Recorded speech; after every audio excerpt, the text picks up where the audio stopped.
Hey guys, Jay Grazio with Shooting Illustrated, and we're here at SIG Sauer's Media Day ahead of SHOT Show 2020. We're walking around, checking out some cool stuff. We came across the new SIG Cross. That's their bolt action rifle, and John here from SIG is going to tell us about it. Hey Jay, thanks for stopping by. So you had asked what this was and why we were doing it. You know, you had mentioned that we've done bolt action rifles in the past. I'd say we had some bolt action rifles, the SIG 50 and Sauer and stuff, but we've never done one. This is the first bolt action rifle that we developed from the ground up. Everything other than basically this pistol grip, we developed. Okay, this was designed in-house. So talking about some of the feature set of this rifle, it's going to come in 3 calibers. Okay, we're doing a traditional 308, we're doing a 6.5 Creedmoor, and then we've got our 227 SIG Fury round. Okay, and we can talk about that later if you want to. So I can run you through the features first.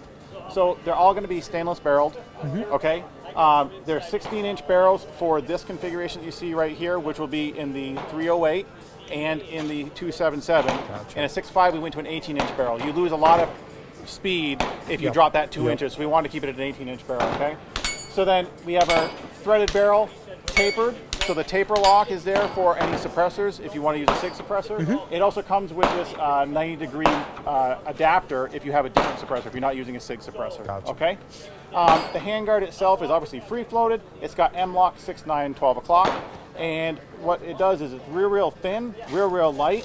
And what we've done here on the top, you can see there's a Picatinny rail section here.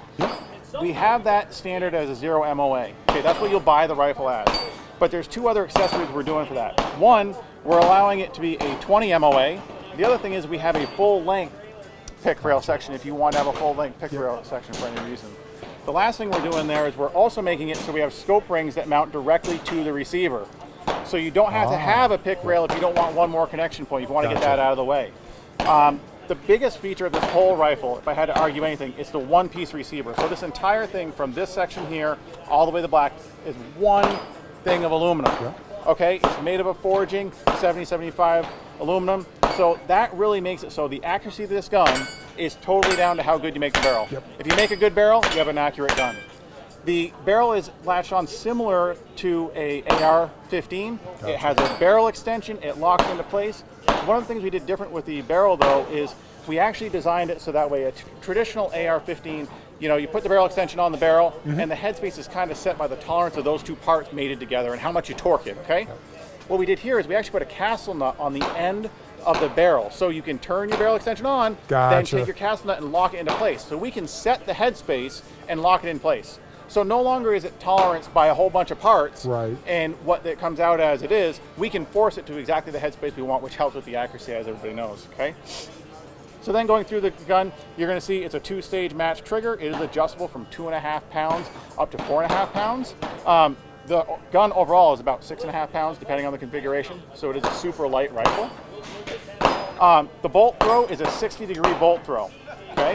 It's an ambi selector on there, so both sides have a safety. And then it's a standard AR-15 pistol grip, so you can get any AR you want. You can throw it on there and you're good to go. So if you get some with a palm swell or something like that. You can change it out to whatever you want it to be, okay? The mag catch is actually mounted on the inside, okay? That's to make sure it doesn't hang up on anything. But we've had a couple people say, man, it's not fast enough, I want to have it on the outside.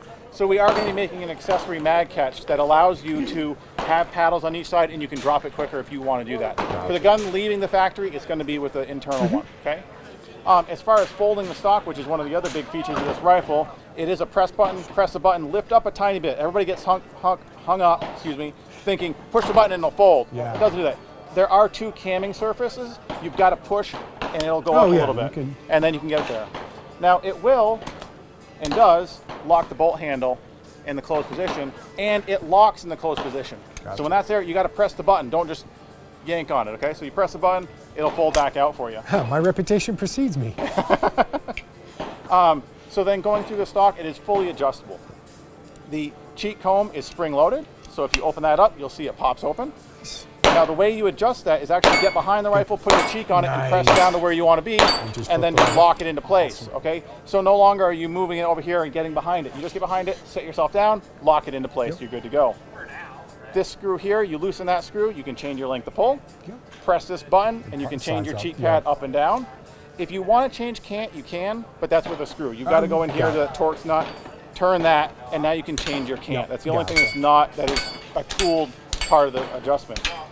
It does have a sling mount on this side. However, you can pop that screw You out just and you swap can it right reverse out, it over right? if you want on the opposite side. All right, fantastic. Well, thank you very much, John. For more information on this rifle, visit sigsauer.com. And as always, stay tuned to shootingillustrated.com for more information on new products at SHOT Show 2020.